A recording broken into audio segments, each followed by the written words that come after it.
สวัสดีค่ะเพื่อนๆวันนี้จะพาเพื่อนๆมาดูน้ำทะเลสีเขียวนะคะเพราะว่าเป็นแพลงก์ตอนบลูมอะค่ะที่มันมาจากที่เขาจะไหลมาจากบางแสนนะคะทีนี้มาอยู่หาดพัทยาวันนี้มาอยู่หาดพัทยานี่ค่ะตอนเช้ายังขาวสวยอยู่เลยค่ะตอนเช้ายังน้ำใสอยู่เลยตอนนี้ทำให้ปลาตายด้วยค่ะปลาก็ตายนะคะ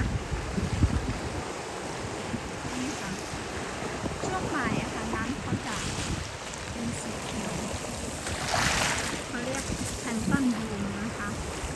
จะเป็นทุกปีอะค่ะทะเลสีเขียวหมดเลย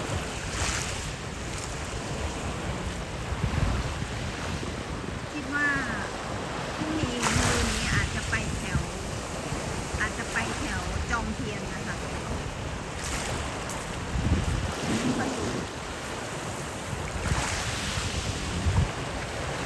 แพลงก์ตอนบลูมนะคะนี่เขาเพิ่งมาช่วงบ่ายนี่ค่ะน้ำจะเป็นสีเขียวช่วงบ่ายเมื่อเช้า10 โมงนี่ยังน้ำเขายังใสอยู่เลยฝนก็เริ่มโปรย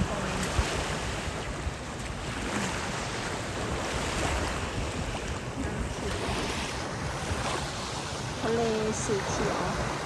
วันนี้ค่ะสีเขียวมาก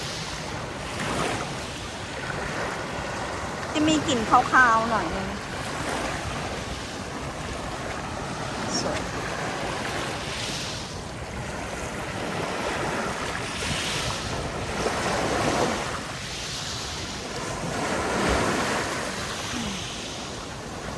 ทั้งหาดเลยค่ะอันนี้แถวพัทยาวงอมาตย์หาดวงอมาตย์พัทยาบีชนะคะนี่ทั้งเซตเลย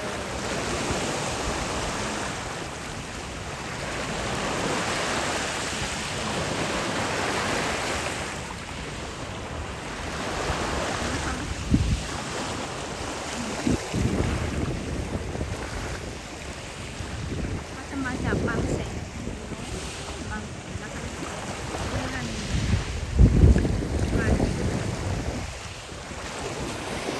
หาดพัทยานาเกลือนี่ค่ะเขียวเลยค่ะเขียวจริงๆแพลงก์ตอนบลูนะคะ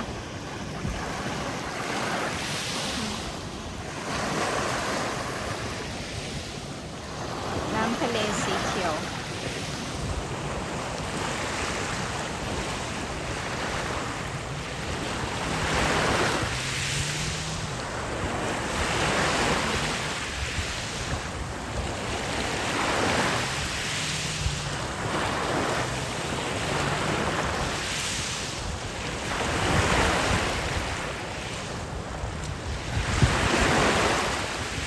เขียวจริงๆขึ้นก็ขึ้นสีเขียวนะคะ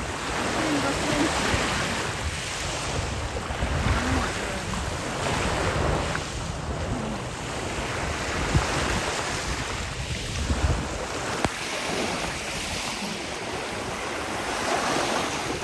วันนี้อยู่แถวหาดพัทยาเขาบอกว่าพรุ่งนี้หรือคืนนี้เขาก็จะไหลลงไปหมุนเวียนลงไปที่หาดจอมเทียนแถวจอมเทียนนะคะเพราะว่าไอ้นี่เขามาจากบางแสนถึงหาดพัทยาช่วงบ่ายทะเลเขียวๆนี้